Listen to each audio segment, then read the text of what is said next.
नमस्कार. Royal kitchen मराठीमध्ये आपले सर्वांचे मनापासून स्वागत. आज चविष्ट असे कंदी पेढे कसे बनवायचे ते या रेसिपीमध्ये पाहणार आहोत. कंदी पेढे बनवण्यासाठी जाडसर अशी कढई मी गॅसवर ठेवलेली आहे. शक्यतो भांडं जाडच घ्यायचं, कारण खाली दूध लागण्याची शक्यता असते आणि शेवट जे पेढे बनवतो ते तेव्हा पण भांड्याला असं चिटकतं फार, मग ती गॅसवर करपायची पण शक्यता असते. त्यासाठी जाड भांडं घेणं फार गरजेचं असेल. पातेलं असेल पण स्टीलचं भांडं वापरू नका. त्यानंतर मी 1.5 लिटर गाईचं अमूलचं दूध घेतलेलं आहे. दूध अगदी फ्रेश आहे आणि गाईच्या दुधामुळे जरा कलर असा पिवळसर लवकर येतो, त्यासाठी मी गाईचं दूध घेतलेले आहे. कंदी पेढे हे साताऱ्याचे अगदी प्रसिद्ध पेढे आहेत. खूप रुचकर लागतात आणि हे करायला पण अगदी सोपे आहेत. अगदी 3 साहित्यामध्येच बनले जातात. आता हे आपण सर्व 1.5 लिटर दूध ओतून घेतलेले आहे कढईमध्ये. आता गॅस हे हाय फ्लेमवरच ठेवायचा आहे आणि दूध तापवून घ्यायचं आहे. आता दूध तापायला ठेवलेलं आहे, तर हे दूध सतत ढवळत राहायचं आहे आपल्याला, कारण खाली ओतण्याची शक्यता असते. म्हणून सतत तिथेच थांबून हाय फ्लेमवरच ठेवायचं आहे आणि सतत ढवळत राहायचं आहे आणि दूध आपल्याला आटून घ्यायचं आहे. आता हे बघा, दूध आटायला लागलेले आहे आपला. आता 15 मिनटं झालेली आहेत. तर आता दूध भरपूर आटलेले आहे आणि कडेला पण असं जे दुधाचं लागतं ना, ते सुद्धा काढून उलताण्याने घ्यायचं आहे आणि सतत ढवळत राहायचं आहे.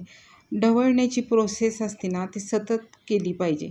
म्हणजे 10 मिनटांनी किंवा 5 मिनटांनी सतत ढवळत राहायची आणि जी साई असते ना, ती सतत मोडली पाहिजे. अशा पद्धतीने ते ढवळत राहायचं आहे. आता हे कडेला पण लागलेलं असतं, तेही काढून घ्यायचं आहे आणि दूध आटवायचं आहे. आता सतत ढवळल्यामुळे आणि गॅस पण हाय फ्लेमवर असल्यामुळे दूध हे आटत चाललेलं आहे. आता भरपूर असं घट्ट झालेलं आहे दूध. हे बघा, भरपूर असं घट्ट झालेलं. आता 30 मिनटे झालेली आहे. 30 मिनटानंतरसुद्धा अगदी दूध भरपूर आटलेलं आहे, भरपूर घट्ट झालेलं आहे. पण दूध आपल्याला सतत ढवळत राहायचं आहे. आता सतत ढवळतच राहायचे आहे आणि आता हे बघा किती घट्ट झालेले आहे. म्हणजे आता खवा बनवण्याच्या प्रोसेसमध्ये त्या स्टेपलाच आपण पाऊण वाटी साखर टाकलेली आहे. आता साखर म्हणाल तर जशा आवडीनुसार टाकायची. कुणाला गोड जास्त असेल तर त्यांनी जास्त टाकू शकतात, कमी असेल तर कमी टाकू शकतात. तर आता साखर टाकलेली आहे आणि आता ह्या दुधाचं खवा पण बनत चाललेला आहे आणि त्याचा कलर अगदी सोनेरी होत चाललेला आहे. आता ही प्रोसेस ना सतत ढवळत राहायची. आता 45 मिनटानंतर हे बघा असा कलर आलेला आहे. आता पूर्ण असं घट्ट झालेलं आहे आपला. आता खवा बनत आलेला आहे, बनलेला आहे खवा. पूर्ण पाणी असा अंश त्यामधलं गेलेलं आहे.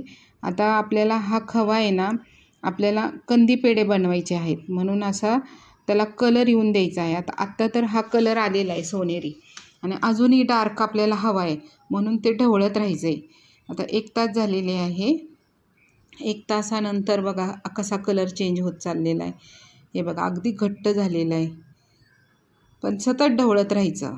आता गॅस मी स्लो फ्लेमवर केलेले आहे. आता म्हणजे कसं आहे, स्लो फ्लेमवरच हे प्रोसेस करायची, नाहीतर खाली लागण्याची शक्यता आहे. आता ह्या स्टेपला मी 1-1.5 चमचा तूप टाकून घेतलेलं आहे. आता तूप टाकल्यावर पुन्हा हलवत राहायचं आहे. आपल्याला आता कंदी पेढेचा कलर येऊन द्यायचा आहे, त्यासाठी आपण खवा चांगला हलवत आहे. हे बघा कसा मस्त आलेला आहे कलर आणि सतत ढवळत राहायचं आहे अगदी स्लो फ्लेमवर. थोडी प्रोसेस असते ना, ती 1 तासाच्या वर जाते, पण कंटाळा नाही करायचा, सतत ढवळत राहायचं म्हणजे पेढे ना खूप छान होतात. हे बघा असं घट्ट झालेले, किती मस्त खवा झालेला आहे अगदी. आणि तोही खवा सतत हलवत राहायचा म्हणजे पेढ्याला ना शायनिंग पण येते. हे बघा अगदी मस्त झालेला आहे.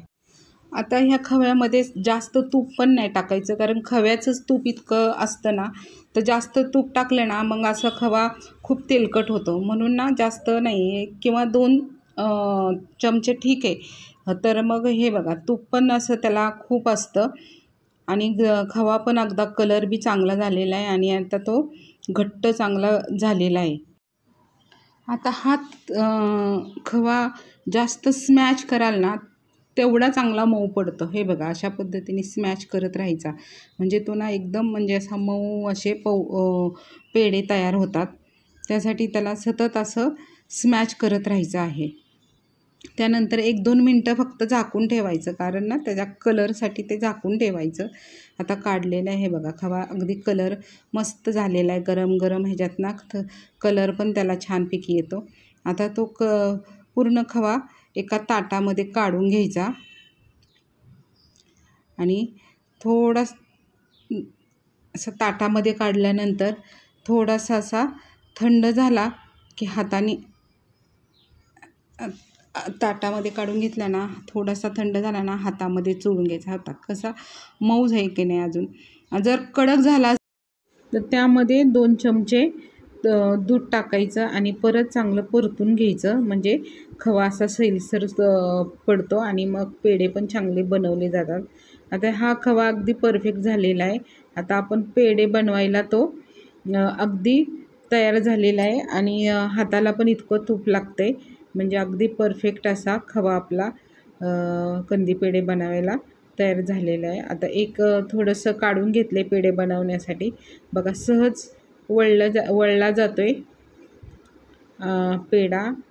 हे बघा कसा, आणि त्याचा कलर पण अगदी मस्त कंदी पेढ्यासारखाच कलर आहे आणि खायला तर इतका रुचकर आहे ना, अगदी मार्केट टाईपच पेढा लागतो आणि घरच्या घरी आपण करू शकतो, म्हणजे तोही आनंद वेगळाच असतो.